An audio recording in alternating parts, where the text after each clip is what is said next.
girls, and welcome back to my channel. I'm not gonna lie, I did a little bit of gardening this morning, so I'm feeling good. I'm feeling relaxed. I'm feeling like I need to yap about all of the art I've consumed lately. I get so many requests to talk about the art that I love. I am, in fact, an avid consumer of books, films, and especially music. Not to be biased, but music is my favorite. But before we get into the video, I am going to plug myself. I'm using this microphone that I actually use for my podcast on my Patreon. Yes, I have a podcast called High and Hexed over on my Patreon, and I post on Patreon 3 times a month.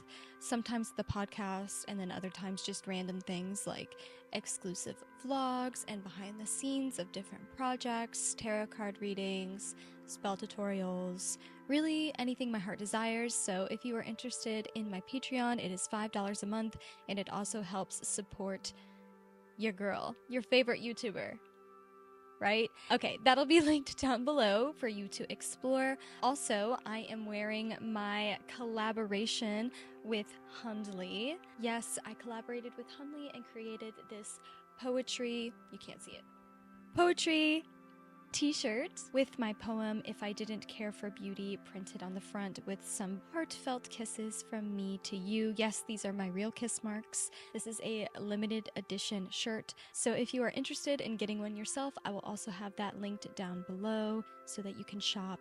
The last day to buy the shirt is June 29th, so if you're wanting it, don't wait. Get it now because it's limited edition. Also, make sure you are following me on all my socials for any upcoming news about my poetry album. Yes, I am merging music and spoken word poetry into a full album that I'm going to put out here on YouTube and on Spotify. So make sure you're following me on TikTok and Instagram and all that good stuff so that you don't miss it. I am going to jump right into all of the art I've consumed lately. I have some books, films, and music to recommend to you today, but starting off with books. Yes, I read 4 books. Well, I read 3 physical books, and then I listened to an audiobook this month. Well, not even this month. This is like art I've consumed over the past probably 2 months, 2.5, and if you like this style of video, I can do this again in the future and give you more art recommendations if you so please. Starting off strong with one of my favorite poets of all time ever, but this is not a collection of poetry. This is a collection of selected essays from Mary Oliver. This is Upstream. I absolutely adored and loved this one. Upstream is a collection of essays about all things nature. It's Mary Oliver musing about the natural world and the lessons we can gain from the natural world. But she also has 3 different essays on writers. I love when writers write about other writers because as a writer myself, I don't know, I just like that kind of writing. I like that kind of content.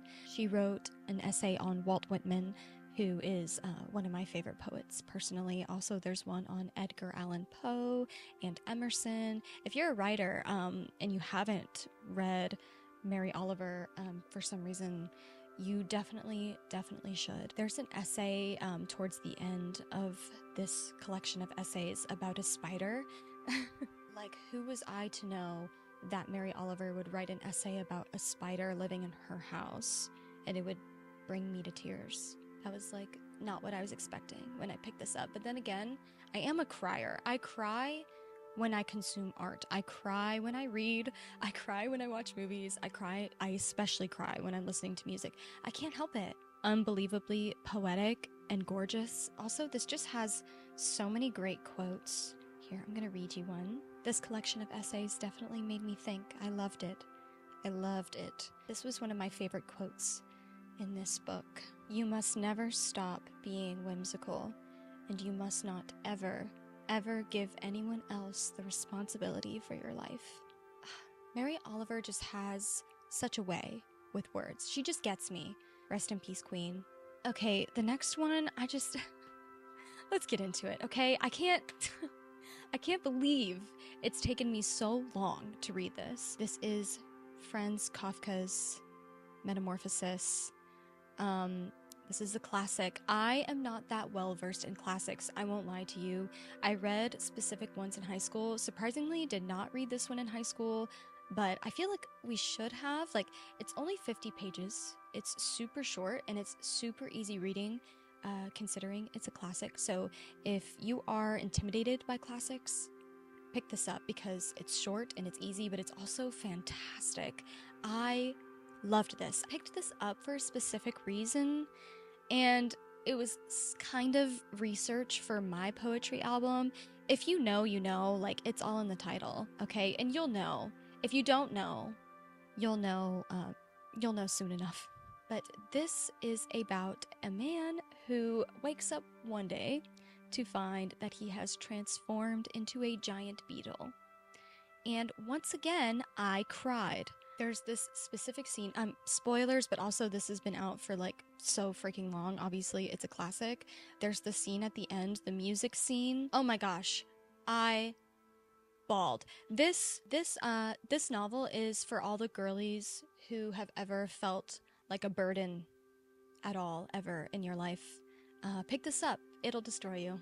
No, but really, this highlights the cruelty of humanity and how at our core we are so selfish and so cruel to things that we don't understand.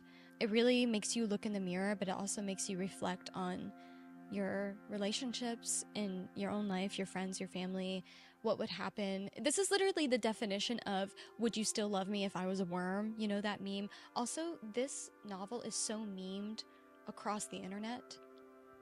And I do enjoy the memes, but beneath the memes, there is a fantastic, fantastic novel. I read Bluebeard's Castle by Anna Biller, the same creator of The Love Witch. Yes, also, this is so crazy. Quick story time before we get into the review of this one. I posted this on my story. I was at the beach reading this, and I did tag Anna Biller, but I don't think she saw my story. I'm not completely sure. But a few days after that, Anna Biller followed me on Instagram, the creator of The Love Witch. If you don't know me literally at all, my TikTok and Instagram handle has been The Love Witch for literally the longest time. It's one of my favorite films ever, ever, ever. I fear that nobody understands it the way that I do. And it has been a long time coming for me to pick up Bluebeard's Castle. It's been sitting on my shelf for a minute, but I was really in the mood for an escapist kind of novel, and you can definitely escape into this novel, although I will say, trigger warning, for sure. Domestic violence, and abuse, gaslighting, trigger warning. Those are like main pillars of this story, sexual violence, all that. So please be wary before you start this one if any of those things bother you. Also, this is named after the classic fairy tale Bluebeard's Castle, but also I'm starting to think that I'm a victim of the Mandela effect, because tell me why this specific fairy tale, I remember reading the Bluebeard's Castle fairy tale when I was younger, but I could have swore it was not Bluebeard. I could have swore it was Blackbeard. Is this a Mandela effect, or am I just illiterate? Or was it ever Blackbeard at one point in time? You know what? It's really not relevant. Anyways, this novel was fun, considering how dark it was. I enjoyed it. It's definitely a page turner. I stayed up until probably like 3 a.m. To finish this.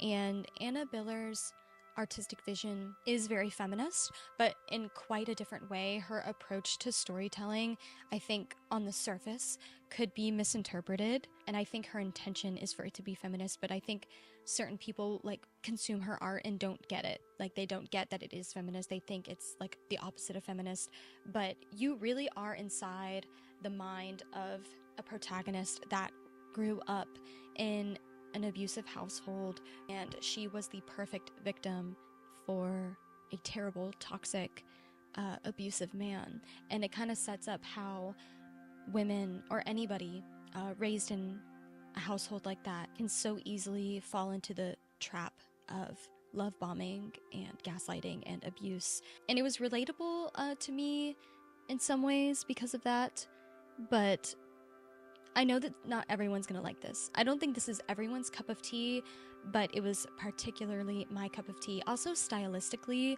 this novel was incredible. Like, if the cover doesn't tell you the stylistic prose and imagery, then I don't know what will. Also, this book is just gorgeous. Like, let me show you.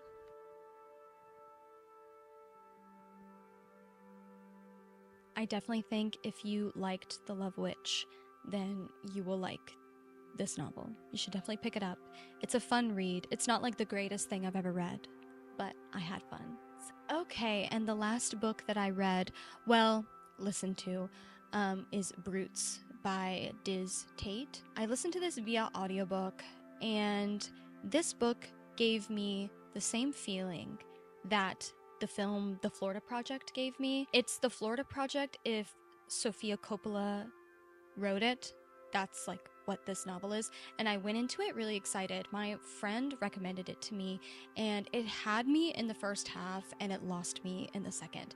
My favorite part of this novel was how nostalgic it was. I'm from Central Florida, and all of the Florida imagery, it was so real.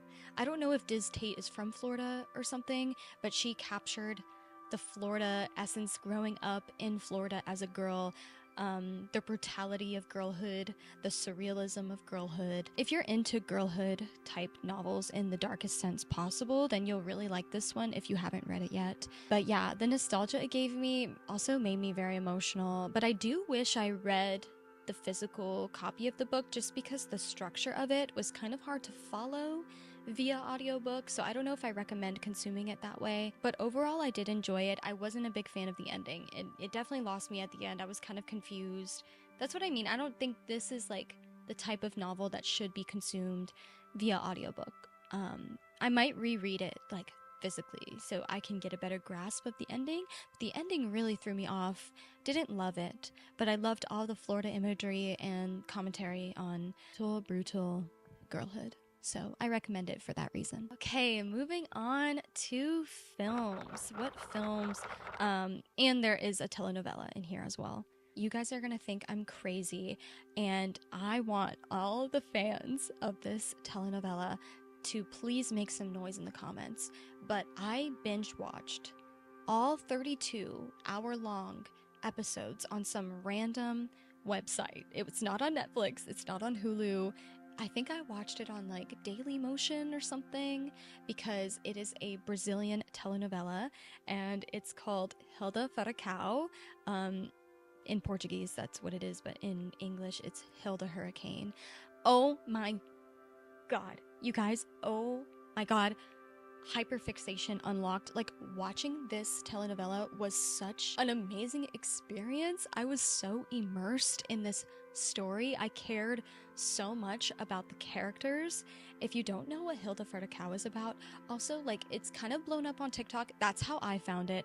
I know, that's embarrassing. I wish I found it in some, like, niche, cool way so that I could be cool and niche, but no, I saw this specific edit on TikTok and I'm gonna show you it because if this doesn't sell you on watching a random Brazilian telenovela from the 90s, then I don't know what will, okay?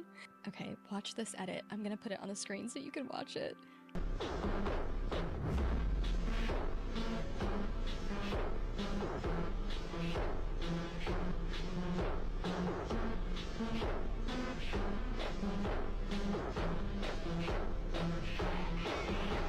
Oh, you guys don't understand.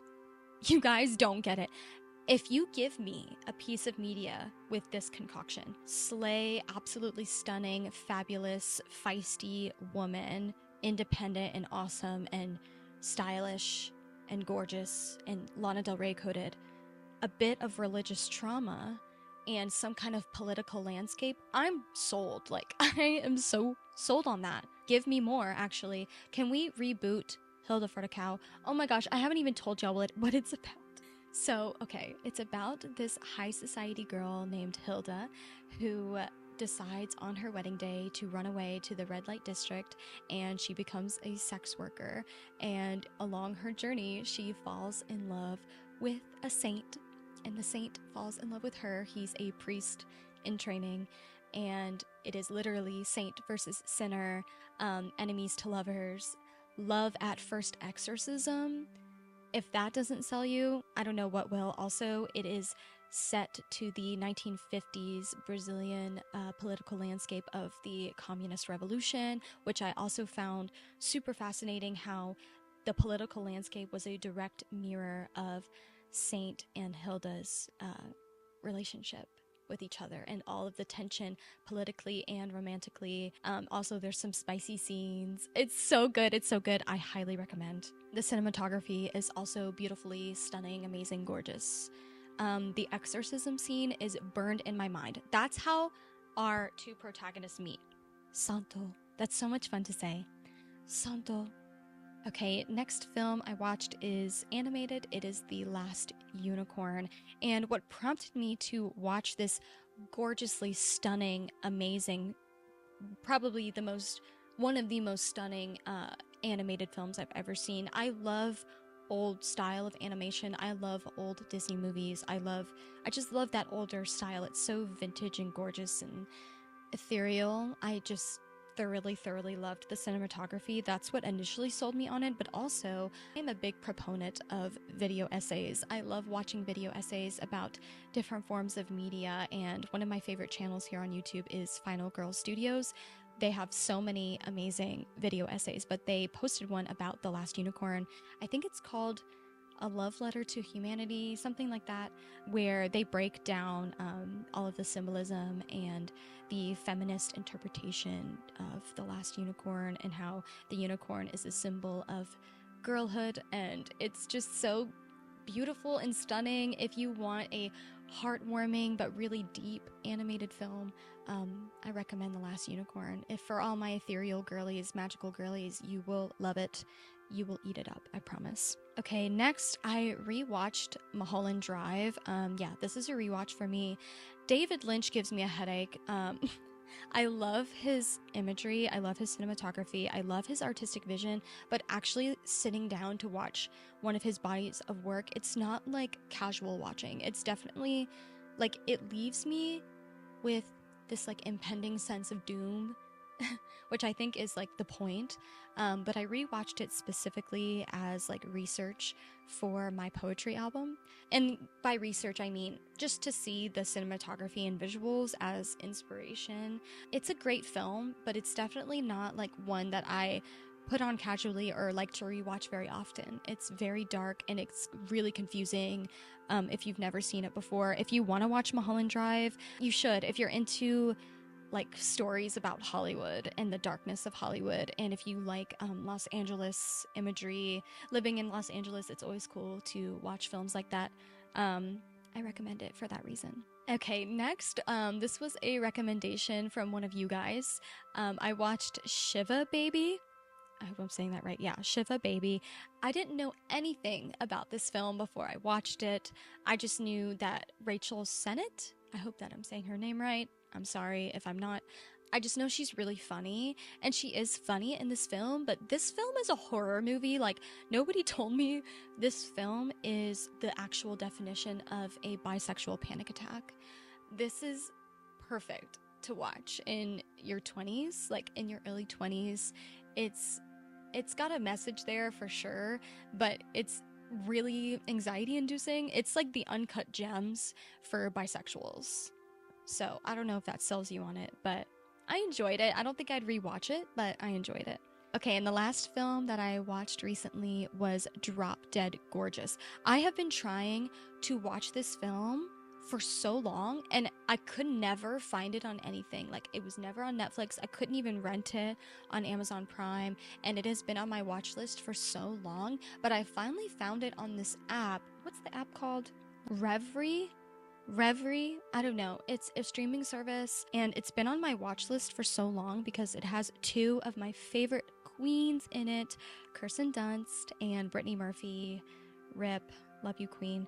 This film is a dark comedy that came out in the 90s, and it is absolutely hilarious. I thought it was so witty and funny, but if it was released today, it definitely would not have been as well received, I think, as it was back then, just because it's quite controversial. But this film is a dark comedy about American teen beauty pageants. and it's all these girls competing in a beauty pageant, and it just gets really unhinged as the film goes on. But I was giggling and kicking my feet. I thought it was so funny. I really enjoyed it, and I recommend it if you want a super girly Americana dark comedy. Watch Drop Dead Gorgeous.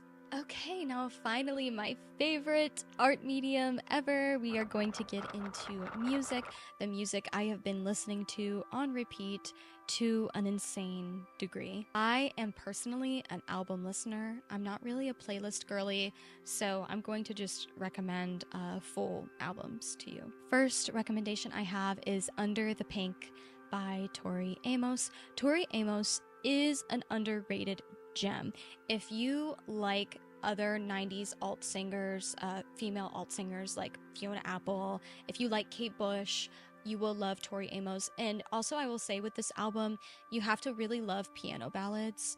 Tori Amos is a piano genius, a prodigy, if you will. I love her writing style as well. I love her vocal delivery. It's very reminiscent of Kate Bush. My favorite songs on the album are Cornflake Girl, God. God is so good. There's this line that goes, God, sometimes you just don't come through. Do you need a woman to look after you? So genius. Tori Amos is there for the religious trauma girlies. Me, every time I find a new artist with religious trauma, like save. Also, the song The Waitress is so good. That is a great female rage song. It's literally about, Tori Amos wrote this about wanting to kill one of her coworkers. Kind of relatable. And the song Cornflake Girl is so amazing. It's honestly probably in one of my top 10 favorite songs of all time. The lyricism, the composition, the vocals, the bridge is crazy. It's so good. Also, in its subject, it's about female betrayal. Oh my gosh, it's so good. I highly recommend listening to Under the Pink by Tori Amos. Although I will say I don't think everybody will like it. If you don't like lots and lots of piano ballads, then you might not like it. But I really, really recommend Tori Amos in general, but specifically this album I've been listening to a lot. Okay, next album I want to recommend is Quiet the Room by School Crusher. This album is addicting and took me for an absolute whirlwind. I'm obsessed with it. The title Quiet the Room makes so much sense. This is like an ambient, ethereal, singer-songwriter type of album. It's very easy listening, it's very soft, and it feels like you're inside your childhood home. Like, that's the best way I can describe it. This album feels like nostalgia embodied. My favorite songs are Whatever Fits Together or Building a Swing. Oh my gosh, Building a Swing makes me cry. Okay, next album recommendation. Like, I'm so predictable in some ways, but I'm gonna recommend a Kate Bush album. I am always, at any point in my life, hyperfixated on at least one Kate Bush album, and for the past few months it has been The Sensual World. I actually really want to get it on vinyl. Like, I really need to add this album to my vinyl collection. This is Kate Bush's follow-up record after Hounds of Love, and I feel like for that reason it's underrated. Like, a lot of people can easily overlook this record because of all of the hype around Hounds of Love. Well-deserved hype. I mean, Hounds of Love is like a feat of music making, and it's her magnum opus for sure, but tend to forget about how good The Sensual World is. This is 80s synth pop, witchy realness. It's so amazing. The Sensual World and its theming is about Kate Bush's relationship with the world around her and her five senses. It's amazing. The song The Fog, oh, that's one of those songs where I wish I could erase my brain and listen to that song for the first time again. I highly recommend that song. Also, the song Rocket's Tale is amazing on this album. The whole album, honestly, the whole thing. Listen to the whole thing from top to bottom. You won't regret it. Kate Bush is one of my favorite artists of all time. She is so innovative. You'll notice about all of my favorite artists is that they are innovative. I think it's because I have so many Aquarius placements that innovation is something that appeals to me. Original ideas, things that have never been done before. Also, anything that's spiritually charged really appeals to me as well, and all of Kate Bush's work just feels like she's channeling spirit, and that's like a theory that I have, but I feel that way about a lot of artists, so we'll get into it. But yes, The Sensual World by Kate Bush, 10 out of 10 record. Absolutely love it. Next album recommendation, speaking of Kate Bush, I'm going to be recommending the Kate Bush of our generation, Have. Yes, Have's debut album, Baby I'm the Wolf, is officially out. It's incredible. It's probably one of the best debut albums I've ever heard. She's also my friend, so I love her so much, and I'm so happy for her. This is such an amazing body of work, and I have quite a few videos with Have here on this channel. On this channel, I have a open conversation about poetry and girlhood that me and her did here in my apartment. I also have some vlogs with her of us traveling around California. I call them artistic adventures. There's 2 parts, so part 1 and 2. Of us filming some of the music videos for this specific album. So if that interests you, I highly recommend checking those out. But yes, my favorite song on this album, God, I don't know. She is the Kate Bush of our generation. Like, their vocal inflection is so similar. Anyways, favorite song on the album is probably... it's really hard to say. I really love Nature's Bride, and I love the title track, Baby I'm the Wolf, as well. And Ophelia. Baby I'm the Wolf by Have. Please check it out. It's incredible. It's for all the whimsical girlies. It's so crazy and so amazing to watch your friends succeed and reach new heights. It makes me so happy.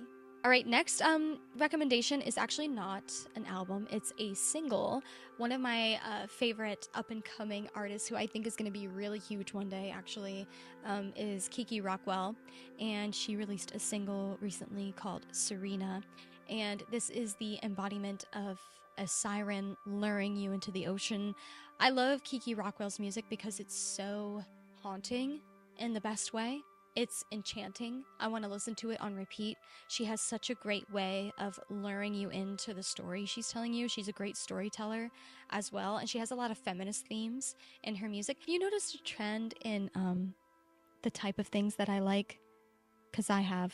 But yes, Serena by Kiki Rockwell is great. Also, the music video is awesome. I love the cinematography. I love that she was wearing a mermaid tail. So iconic. I love it.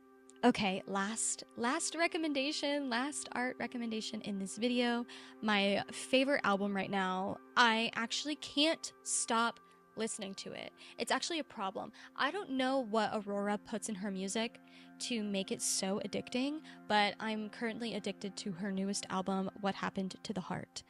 This album is definitely different from her other albums. Also, I'm an avid fan of Aurora. Anything she puts out, I will listen to. I love everything about her. I love her as a person. I love her voice. I love her artistic vision. I love her composition of her music. I love how transcendent it is and otherworldly it is. I love how spiritual it is. This is another artist that I think channels whenever they write, for sure. But What Happened to the Heart is an album that Aurora wrote about modern society versus our souls, versus spirit, versus our spirituality, and how we should be as natural, in our natural habitat, and what that means, and how modern society and technology disrupts spirituality. It's so moving. It's so fucking bloody fucking good. It's so good. She's playing a show here in LA in November, and if I don't go, I just know I'm gonna get FOMO. Like, I'm gonna get FOMO so bad. Like, I need to go. She's one of the artists that I must see live before the end of my life, or I'm gonna be really upset. Could not recommend Aurora more. If you don't listen to Aurora, what are you doing with your time? She's my favorite Norwegian. I love her so much. My favorite songs on this album are To Be Alright, When the Dark Dresses Lightly. A Soul with No King is so good. If you love music with Celtic influence, you'll love that song. I love anything with Celtic influence as well, which is another reason why I love Kate Bush so much. How do I become friends with Aurora? How do I become friends with Kiki Rockwell? That's another question. Kiki Rockwell, if you're watching this, I don't know where you live. If you live in LA, let's get a coffee sometime. Okay, and that is all of the art recommendations I have for you guys today. And I hope you somehow through this video, perhaps, maybe, you have found one of your new favorite pieces of art. I sure hope so. Please remember that the poetry shirts are limited edition and the sale for them ends on June 29th. So if you want one, make sure you get one. Also, please hit up my Patreon for all of my podcast episodes, also linked down below. And I wanted to mention something before I go, that next week I have a very special announcement. Very special. Very, very special. Something I've been working on for a really long time. I'm announcing it on this channel here and on all my socials this upcoming Sunday, so make sure to keep an eye out for it. You don't want to miss it. And I love you so, so, so much. And I'll see you next time. Bye!